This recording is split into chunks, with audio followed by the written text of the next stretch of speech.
This is Evelyn Woodward-Johnson from Richmond, Virginia, USA, and I came to Aviva.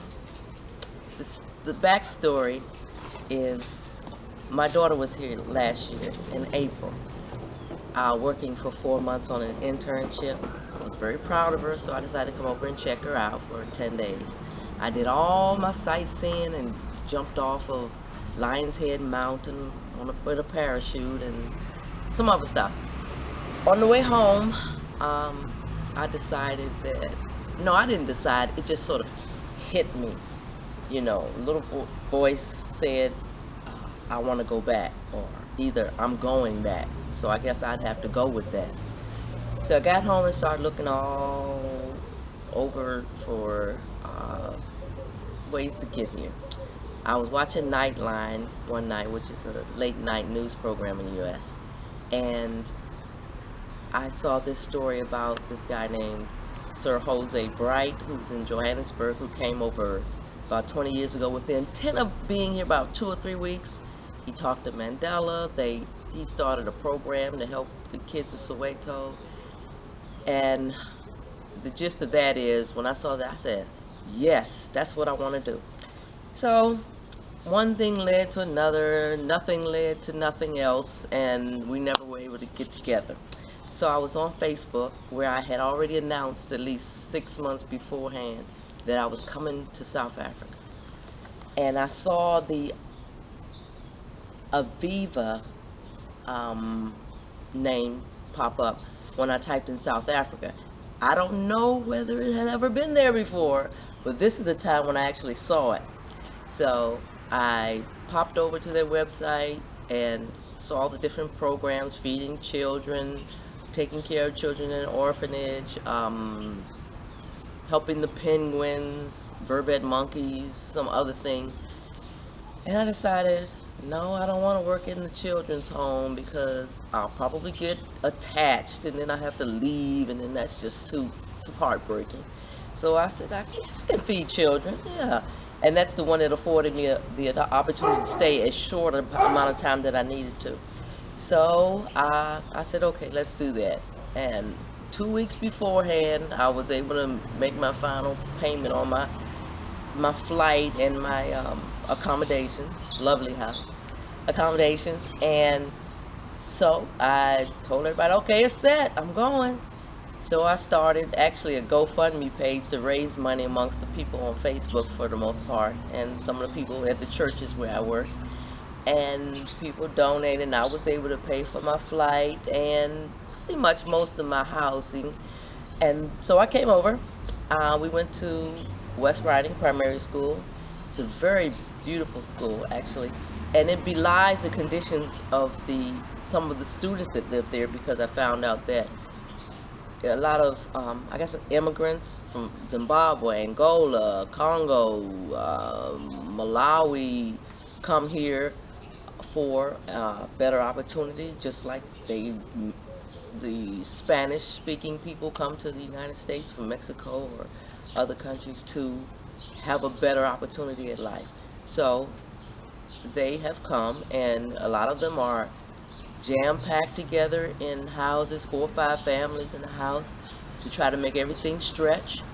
And they send their kids to the school, and sometimes the money is short and they may not get but 1 meal per day, and that might be at school, or you know, there may be something else. So I've been told, and I said, okay. I found out the stories. I said, okay, yeah, I'm needed here. So what else can I do besides feed people? Because that's a temporary thing. You know, you eat, you get hungry, you eat, you get hungry again, right? Okay. So I said, I don't know where the idea of shoes came from. I guess it just popped in my head one night when I was asleep. So one day I went to Megan and said I'd like to buy shoes for the kids. She hooked me up with a lady named Miss Sherman, and they got it together, and we decided to go shoe shopping for the kids who need the shoes the most. And at first I said I would do 10 And then she said, well, one day that there was a child who she had to kick off the list because I could only do I said, forget about it. Just put them on, you know, up to 20, I guess. So she did. We went to the store Wednesday with 14 kids. I think there were 17 on the list. And the kids, we were on the way to Bayside, and they were just so excited. All kinds of noise in the car. I'm like, yeah, I understand their excitement. So we got to Bayside, and there was no line up in a straight line. They were just like all over, just like, you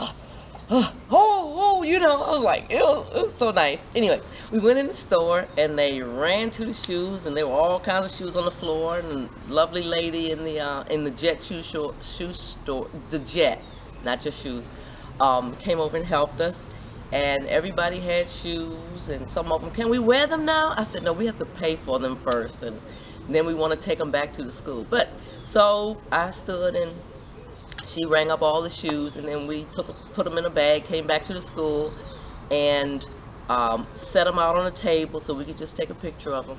And then we let the children get them, bought them socks too. Can't wear new shoes with holy socks. Good gracious.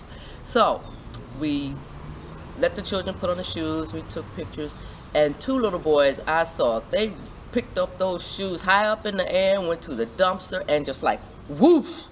It was so funny. I didn't catch it on video, but it was good. And that's pretty much the shoe store story. And while being here in South Africa, I was able to also go to another school and buy some pencils for everybody in the school, because they're getting ready to take assessments, and that was a school in Dunoon province. But if I hadn't had Aviva and all the wonderful people around, I wouldn't have been able to get over there, because someone who works at Aviva, at the school, a young lady named Abigail, helped me find some place to go to church, helped me. Her husband drove me around to even look at the stuff that I needed to get. Oh, we also bought books. I went to tea with Patricia Van Vulen, and as I was going home, she said, "Oh, that's the Barkin bookstore that you buy the that's a terrible accent. That we could buy the books that the kids really like, Wimpy Kid books and